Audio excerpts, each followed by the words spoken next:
My name is Walter Keel, and I'm here to give the final speech to the class. Now, I was at the grocery store the other day, and I was buying an orange. A nice big navel orange cost me about $2. On the way to the cash register, I see a pack of pumpkin spice Twinkies. It's literally a thing, for 50 cents. So, I immediately thought, how can this be?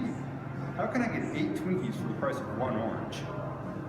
Now, my mind really bit down on this. So when I got home, I started to look it up on the internet.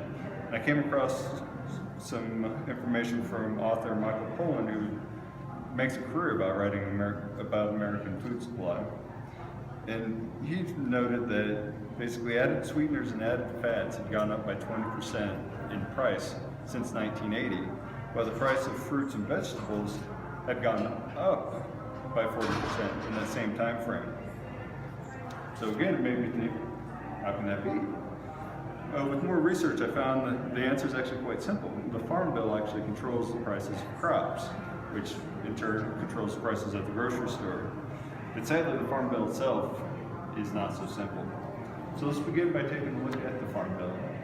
The Farm Bill was originally enacted in 1933 to basically control the commodity prices of commodity crops like corn, rice, soybeans during the Great Depression.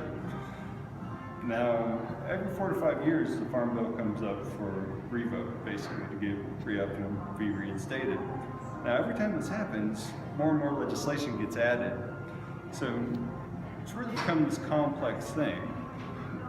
When President Obama was asked about it, he just simply answered, it's like a Swiss Army knife, which I thought was an eloquent way to describe the 1,000-page, $1 trillion piece of legislation that covers everything from food stamps to conservation to legislation to nutrition programs and what we're going to talk about today, farm subsidies.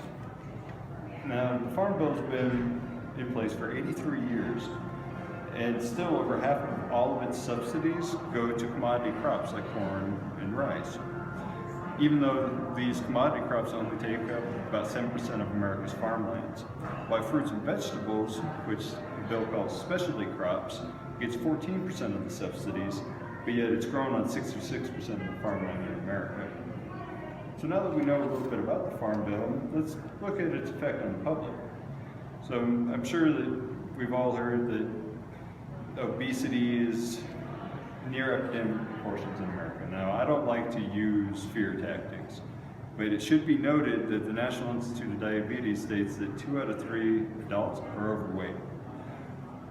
And it's costing about $147 billion a year in healthcare just to treat obesity, and that's according to the CDC. But that's not all.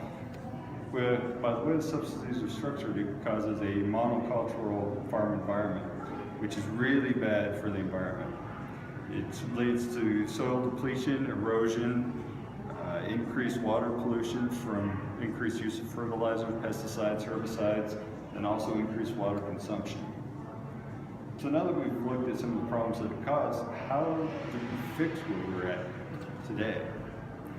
Well, first, we need to restructure the bill. We need to get it so each individual part is its own legislation. Right now, there's too many stakeholders. It goes across from multiple government groups, and a lot of money is going to a few people, which creates special interests.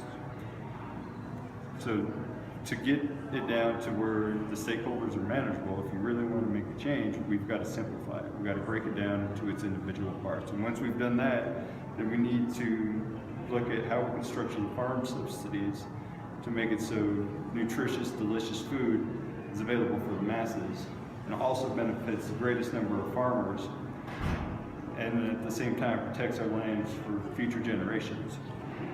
Now that we know what to do, the question is how do we do it? We have to take action.